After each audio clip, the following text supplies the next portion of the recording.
Phoenix திரை விமர்சனம். ஆளுங்கட்சி சட்டப்பேரவை உறுப்பினர் கரிகாலனை சம்பத் கொலை செய்த குற்றத்துக்காக சிறுவர் கூர்நோக்கு பள்ளியில் அடைக்கப்படுகிறார் 17 வயது சூர்யா சேதுபதி. அவரை அந்த பள்ளியிலேயே தீர்த்து கட்ட ஆட்களை அனுப்புகிறார் கொல்லப்பட்ட சட்டப்பேரவை உறுப்பினரின் மனைவி மாயா வரலட்சுமி சரத்குமார். ஏழை குடும்பத்தை சேர்ந்த சூர்யா சட்டப்பேரவை உறுப்பினரை கொன்றது ஏன்? அவருடைய ஆட்களிடம் இருந்து அவரால் தப்பிக்க முடிந்ததா என்பது கதை. இயக்குனராக அறிமுகமாகி இருக்கும் அனல் அரசு ஸ்டண்ட் இயக்குனர் என்பதால் ஒரு பழிவாங்கும் கதையை ஆக்ஷனுக்கு முக்கியத்துவம் கொடுத்து உருவாக்க நினைத்திருக்கிறார். அதற்கு ஏற்ற மாதிரி கதையை ஊறுகாய் போல வைத்துக்கொண்டு ஆக்ஷன் காட்சிகளை அதிரடியாக தந்திருக்கிறார். மிரட்டுகிற அக்காட்சிகள் ரசிக்கும்படி இருந்தாலும் தொடர்ந்து வருகிற அதே போன்ற காட்சிகளும் தெறிக்கும் இரத்தமும் ஒரு கட்டத்தில் சோர்வடைய வைக்கின்றன.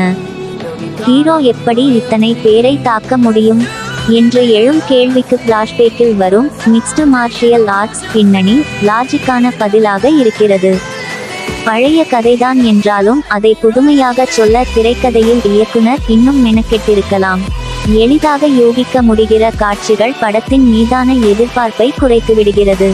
ஹீரோவாக அறிமுகமாகி இருக்கும் விஜய் சேதுபதியின் மகன் சூர்யா ஒரு 17 வயது சிறுவனின் துருதுருப்போடும் கோபத்தோடும் இந்த கதாபாத்திரத்துக்கு பொருந்துகிறார். இரண்டாம் பாதியில் நடிக்கவும் வாய்ப்பிருக்கிறது. அடுத்தடுத்த படங்களில் இன்னும் சிறந்த நடிப்பை அவரிடம் எதிர்பார்க்கலாம்.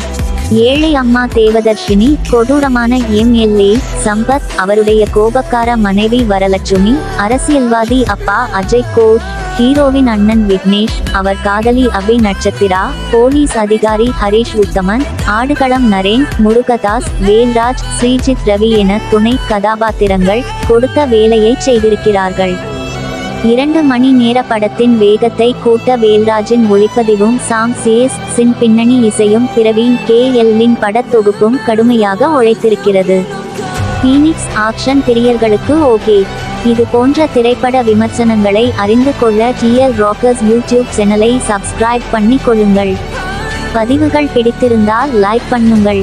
அடுத்த திரைப்படத்தில் சந்திப்போம். நன்றி.